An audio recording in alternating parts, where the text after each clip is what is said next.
বন্ধুরা, আপনারা অনেকদিন ধরে বলছেন যে একটা গল্পের বই এনে সেটাতে যা যা গল্প আছে সব গল্প আমাদের পড়ে শোনান।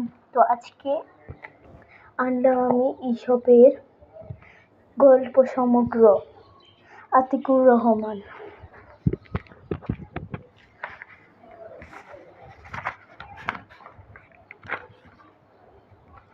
তো আছে দর্দি মুরগি। একদিন এক মুরগি খাবার খুঁজতে বেরিয়ে এদিক সেদিক টু মারছে।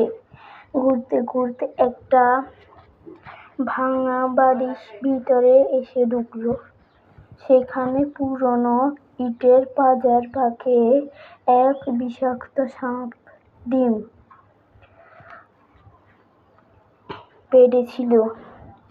ডিমগুলোকে এভাবে পড়ে থাকতে দেখে মুরগির খুব মায়া হলো। সে মনে মনে বলল, আহা বাছারা, আবাগি মা ডিম ফুটে বেরোবার আগেই তো ছেড়ে চলে গেছে। মুরগির খুব ইচ্ছা হলো তা দিয়ে ডিমগুলোকে ফোটায়। সে সাবধানে ডিমগুলোকে বুকের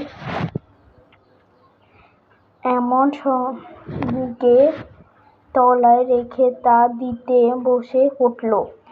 এমন সময় এক চাতক পাখি সেখানে এলো। মুরগিকে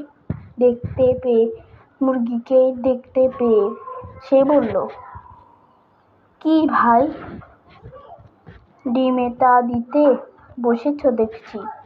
মুরগি বলল, হ্যাঁ, তবে আমার ডিম নয়। অবাক হয়ে চাতক পাখি জিজ্ঞেস করল, তোমার ডিম নয়, তবে কার ডিম হয়? অবাক হয়ে চাতক পাখি জিজ্ঞেস করল, তোমার ডিম নয়, তবে কার ডিম?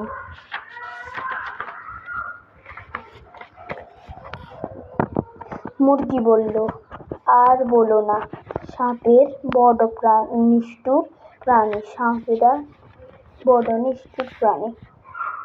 এই দেখো না, বাচ্চা বেরোবার আগেই ডিমগুলোকে যেখানে সেখানে ফেলে রেখে কোথায় চলে গেছে। দেখে বড় মায়া হলো ভাই। না, দেখে বড় মায়া হলো তাই।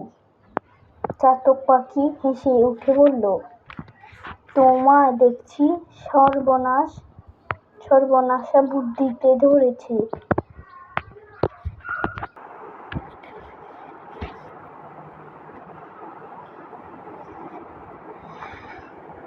সাপ হলো বিষধর প্রাণী, তাদের অমন করে লালন করতে আছে? মুরগি বলল, আহা ষাট, এমন করে বলো না। মুরগি বলল, ওদের এভাবে ফেলে রেখে যাই বলো? চাতক বলল, নির্বোধ আর কাকে বলে? যদি প্রাণে বাঁচতে চাও তো শিগগির নেমে এসো। সাপের স্বভাবই হলো ছোবল মারা। ওই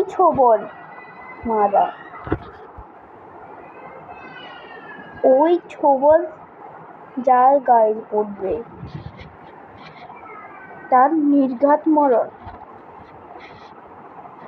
বাচ্চারা ডিম থেকে বেরিয়ে এসে সবার আগে তোমাকে ছোবল মারবে।